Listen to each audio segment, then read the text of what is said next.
संत न होते तो हम आप अध्यात्म के गूढ़ को नहीं समझ सकते।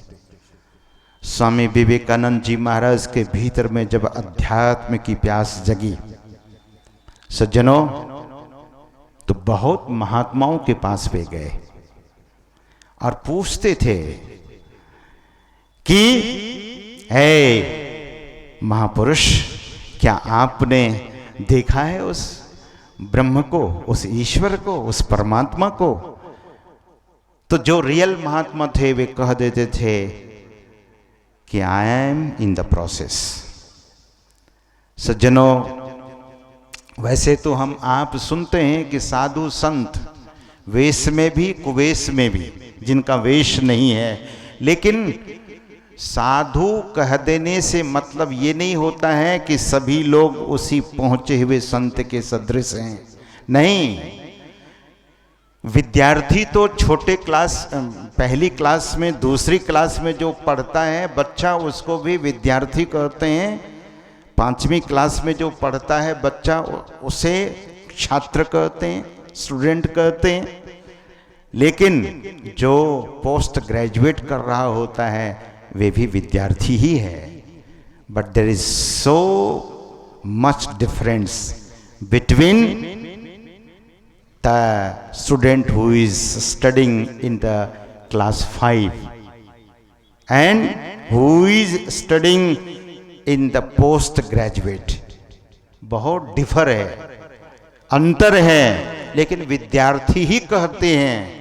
तो ऐसे बहुत सारे साधु महात्माओं को जो अभी प्रोसेस में थे, ध्यान कर रहे थे, अभ्यास कर रहे थे, स्वामी विवेकानंद जी महाराज बहुतों से जाकर पूछते थे ईश्वर क्या है, ब्रह्म क्या है, क्या आपने देखा है?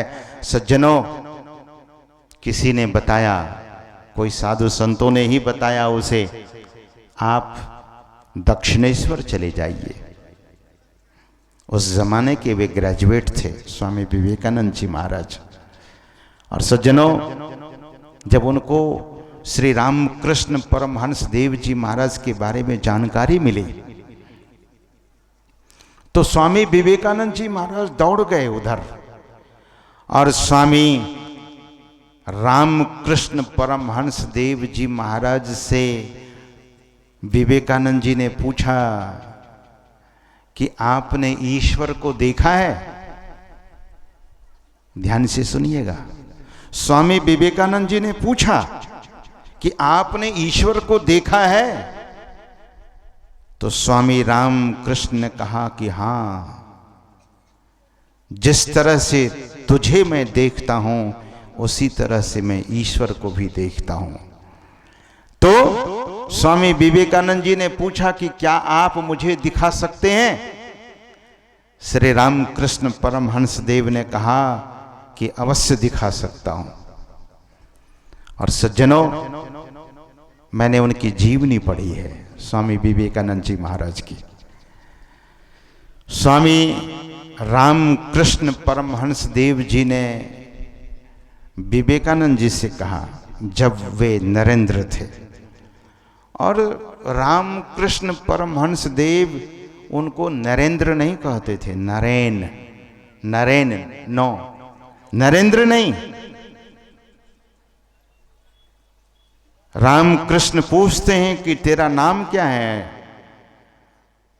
तो नरेंद्र ने कहा कि मेरा नाम नरेंद्र है। तो नरेन बैठो, बिठाया और उनके मस्तक पर हाथ पधरा दिया।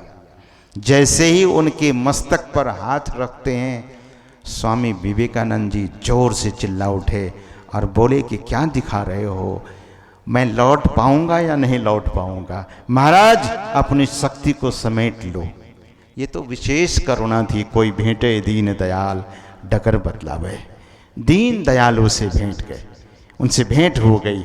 सज्जनों, यह उसी संत महापुरुषों का मार्ग है जिस मार्ग में हम आप कोई भी चल सकते हैं। इसमें बहुत बड़ी क्वालिफिकेशन की जरूरत नहीं है। इसमें अनपढ़ लोग भी कर सकते हैं और पढ़े लिखे विद्वान भी कर सकते हैं। इसमें वो माताएं भी कर सकती हैं, वो बहनें भी कर सकती हैं। और ध्यान की जो पद्धति है, हम आप सुन रहे थे, सदगुरु महाराज कहते हैं, उनकी वाणी में हम आप सुन रहे थे, ध्यानाभ्यास करो सद सद ही, चातक दृष्टि बनाई हो, लखत लखत छवि बिंदु प्रभु की, ज्योति मंडल धसिधाई हो। आप लोगों ने अपना फोटो तो देखा ही होगा।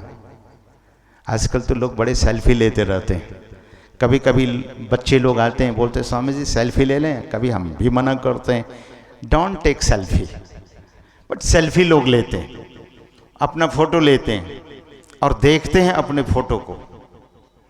और परमात्मा का फोटो देखा है हम आप लोगों ने?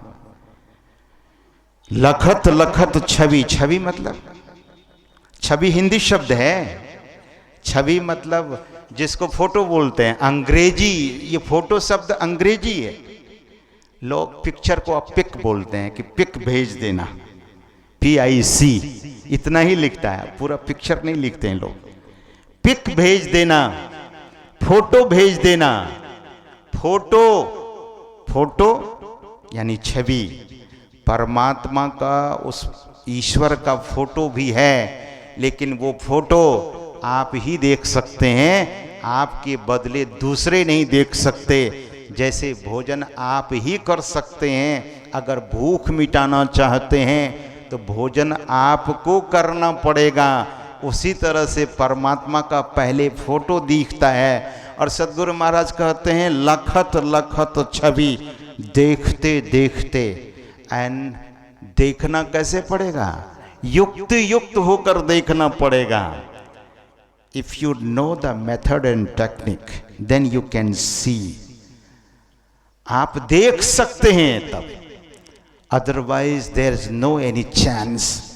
दूसरा कोई चांस नहीं है, दूसरा कोई उपाय भी नहीं है। संत महापुरुष कहते हैं ईश्वर को देखने के पहले उनके बिंदु को, उनके प्रकाश को, और वह प्रकाश है दिव्य प्रकाश, जिसको अंग्रेजी में अंग्रेज लोगों ने कहा divine light and divine sound. Divya Prakash और दिव्य नाद, दिव्य प्रकाश और दिव्य नाद। और बहुत साइंटिफिकली सदगुरु महाराज समझाते हैं। हम आप आरती तो गाते हैं, लेकिन आरती का अर्थ अच्छी तरह से समझ लेंगे तो करने में भी आपको बड़ा आनंद आएगा। सज्जनों, सदगुरु महाराज कहते हैं लखत लखत छवि बिंदु प्रभु की, ज्योति मंडल धसिधाई हो। तो बिंदु क्या है? एक खिड़की है। बिंदु क्या है? डोर भी है। You can say the bindu is the door and window too, दोनों है। और उस बिंदु में जो प्रवेश करते हैं, सदगुरु महाराज कहते हैं वे दौड़कर धसी धाई हो, ज्योति लोक में चले जाते हैं, ज्योतिर्लोक में, द्युर्लोक में वे चले जाते हैं। सज्जनों, उस ज्योति लोक में जो जाते हैं तब उनको फिर धुन सुनाई देता है। वो कौन सा धुन है? राम नाम धुन सत धुन सारा, शब्द केंद्र ते आई हो, ता धुन भजत मिलो प्रभु से निज, आवागमन नसाई हो। मुक्ति की बात हम आप लोग सुन रहे थे, तभी मुक्त हो सकेंगे। वह धुन राम नाम धुन सत धुन सारा। सज्जनों, वह राम नाम धुन है। बाहर का जो राम नाम धुन है, दरअसल में यह तो वर्णात्मक है। हम आप कहीं राम धुन होता है तो सुनते हैं, लोग गाते हैं। आजकल तो बहुत उसमें भी विडंबना आ गया है। पहले लोग बड़े भक्ति भाव से गाते थे। ये हरे राम राम राम हरे हरे, हरे कृष्ण कृष्ण कृष्ण हरे हरे, ये कलि संतरण उपनिषद का महामंत्र है। ये मंत्र नहीं है सज्जनों, महामंत्र है, लेकिन वर्णात्मक है।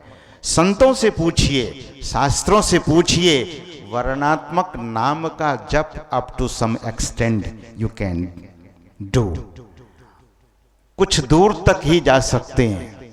सज्जनों, हम आप एरोप्लेन को पकड़ने के लिए कुछ दूर तक जाते हैं, एयरपोर्ट तक, और बाद में फिर आसमान में उड़ते हैं, यदि ऐसे वायुयान के द्वारा।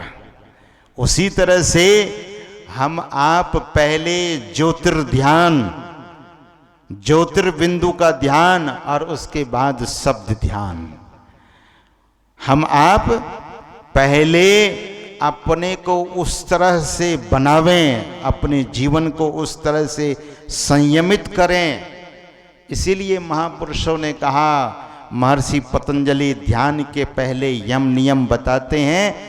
यम क्या है और नियम क्या है? अहिंसा, सत्य, स्थेय, ब्रह्मचर्य और परिग्रह, सह नियमः भवति। ये नियम है, यम है, यमः भवति। और नियम शौच, संतोष, तप, स्वाध्याय और ईश्वर प्रणिधान। महर्षि पतंजलि पातंजल योग दर्शन में यह 36वां सूत्र है। महर्षि पातंजल योग जो दर्शन है, तो उसमें यह बताया गया है कि अहिंसा, सत्य, स्थेय, ब्रह्मचर्य और अपरिग्रह। जब तक यम नियम का पालन नहीं करेंगे, तो ब्रह्मचर्य का पालन करेंगे तब ब्रह्म ज्योति का दर्शन होता है। कबीर साहब ने कहा कि तेज के आगे तेज विराजे। ब्रह्मचर्य का तेज नहीं है तो ब्रह्म तेज कहां से मिलेगा? ब्रह्म, इसीलिए उन्होंने कहा कि तेज के आगे तेज विराजे, तेज कबीरा आरती साजे, तेज ही गावे तेज ही नाचे। तेज के कारण ही हम आप दरअसल में बड़े मेधावी हो जाते हैं। तो ब्रह्मचर्य, अहिंसा, जीवन में हिंसा नहीं, और वे कहते हैं सत्य, हम आपकी वाणी में सत्यता होनी चाहिए, झूठ से जीवन को दूर करना पड़ेगा। स्थेय, जीवन में चोरी नहीं। ये इंद्रियां चोरी करती है, किसकी? विषयों की। इसलिए कबीर साहब कहते हैं, मैं तो आन पड़ी चोरन के नगर, सत्संग बिना जिए तर से। ये इंद्रियां दरअसल में विषयों की चोरी करती है। द सेंस ऑर्गन और एक्टिकल organ is receiving or grabbing what? The sense pleasures. Pleasures में चला जाता है। Pleasures is not the happiness. That's what all saints are saying. तो सज्जनों, सदगुरु महाराज कहते हैं कि राम नाम धुन, जिसको आप अपने जिह्वा से उच्चारण कर सकते हैं, यह वर्णात्मक है, लेकिन दूसरा धुन भीतर में होता है ध्वन्यात्मक।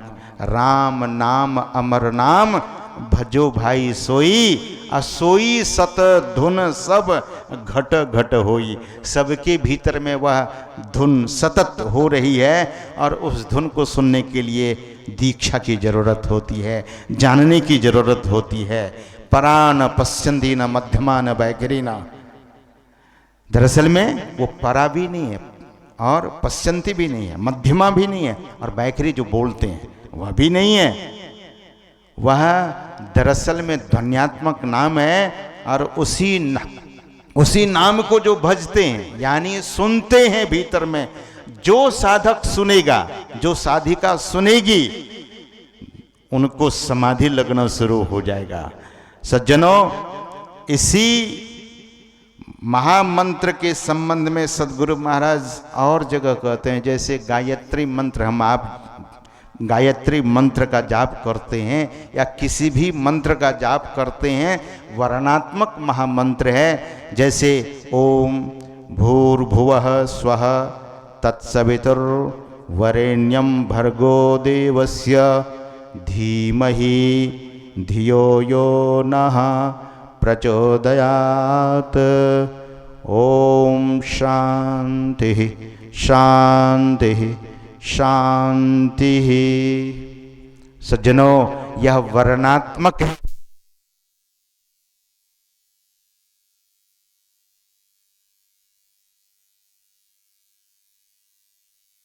श्री सद्गुरु महाराज की जय।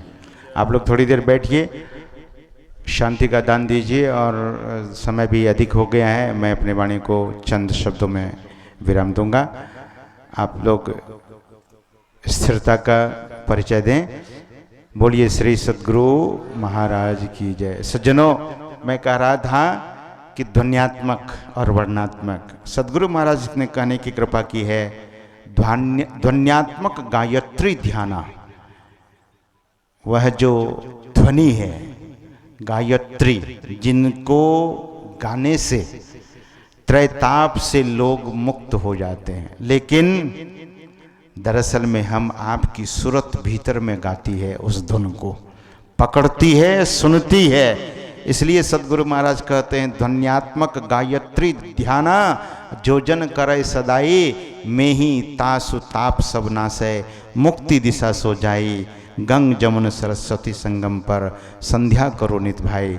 तो हम आपका शरीर दरअसल में बहुत ही महत्वपूर्ण है, और इसी शरीर रूपी मंदिर में हम सबों को आरती करनी है। और सद्गुरु महाराज कहते हैं जब आप विधि के अनुसार से ध्यान करते हैं तो चमके बिंदु सूक्ष्मति उज्ज्वल, ब्रह्म ज्योति अनुपम लख लीजिए। वह ज्योति अनुपम है, द यूनिक डिवाइन लाइट। उसकी तुलना यहाँ नहीं हो सकती है, अनुपम है, उसकी उपमा नहीं दी जा सकती है। इसीलिए जो साधक ध्यान करते हैं पूरे ब्रह्मांड उसे जगमगाता हुआ दिखता है, लेकिन बाहर नहीं, भीतर अंतर में वो सारी बातें होती हैं। तो महापुरुष कहते हैं जगमग जगमग रूप ब्रह्मंडा, निरखी निरखी ज्योति तज दीजिए। ज्योति का त्याग होगा और फिर शब्द ध्यान होगा। शब्द सूरत अभ्यास सरलतर, करी करी सार शब्द गही लीजिए। और वे सार शब्द को पकड़ लेता है। और सार शब्द क्या है? वह दरअसल में साधक सुनता है, जिससे उनको समाधि लगती है। और करी करी सार शब्द गही लीजिए, ऐसी जुगुति, इस युक्ति से, इस मेथड से कायागढ़ त्यागी। ये जो हम आपका मनुष्य शरीर किला है, इससे हम परे जा सकते हैं, क्योंकि जाना तो एक दिन है ही, लेकिन पहले अपने संबंध में जान लीजिए और उस परमात्मा को प्राप्त कर लीजिए। तभी संसार से जब हम जाएंगे तो हम मुक्त हो जाएंगे। दरअसल में यह संसार में हम आप आए हैं मनुष्य शरीर लेकर, और मनुष्य शरीर एक बहुत बड़ा अध्यात्म प्रयोगशाला है। इसका उपयोग हम आप करें और अपने जीवन को धन्य करें। तो समय अधिक हो गया है, और इन्हीं शब्दों के साथ वाणी को यहीं पर विराम देना चाहूँगा। और आगे का जो कार्यक्रम है, हमारे श्रद्धे विश्व बंधु बाबा जो इस कार्यक्रम के आयोजक, संयोजक और मुख्य यजमान भी हैं, तो उनके द्वारा आप कुछ सूचना सुनेंगे, वे सूचित करेंगे। और अपराह्न बेले का जो कार्यक्रम एक समय का शेष रह गया है, एक पाली का सत्संग शेष रह गया है, उसमें आप अपने इष्ट मित्रों के साथ अधिक से अधिक संख्या में पधार कर अपने मनुष्य जीवन को धन्य और सफल करें। इन्हीं शब्दों के साथ एक बार प्रेम से बोलिए श्री सद्गुरु महाराज की जय।